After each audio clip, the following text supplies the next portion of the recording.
are coalition governments bad for markets? Would markets be spooked if the BJP ends up, for example, less than 250, dependent on coalition partners, or almost unpredictably the opposition is able to cobble together a government? Are coalition really bad for markets? Because they've been very good for reforms. Some of India's biggest reforms have taken place during coalition governments. Yeah, but I think that those reforms happened when India literally had a gun on its head, right? Which is the fact that we were bankrupt, we needed to reform. Most countries carry out economic reforms when they go bankrupt. That's what we're seeing around the world as well.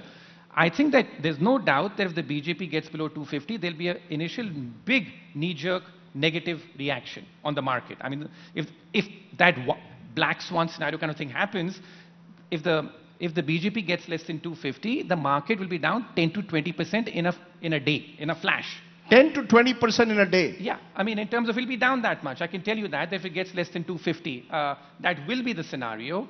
But it's not the base case scenario of anyone just now. I don't think anyone that. But if that were to happen, you would get an instant reaction.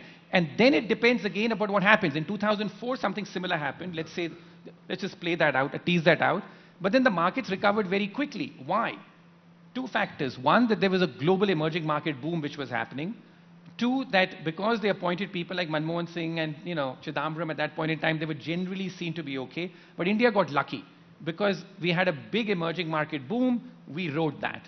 This time, the risk I see is that if you get below 250, how will the verdict be interpreted? If it's interpreted as being that, hey, we need to go back to doing a lot more welfare, spend on that and stuff, I think that it could be a much longer haul out of that.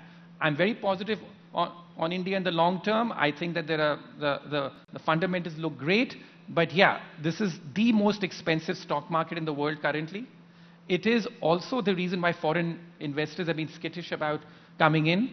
The on-the-ground environment still sort of needs to be improved a lot for foreign direct investment to come in. We are attracting FDI as a share of the economy today of just over around 1% of GDP. When China and all were booming, they were doing 4% of GDP, in terms of how much foreign investment as a share of the economy was coming in. So there's a lot more work which needs to be done. And the other thing which I wrote a piece in the FT about this a month ago, never take growth for granted or never take economic success for granted. I cited 5 examples there of countries which were seen as these, great superstars 5 years ago.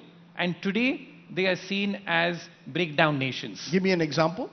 Canada has seen the worst in terms of economic performance of any developed country in the last 10 years or so. Germany was seen as a big economic star in terms of it's fallen off.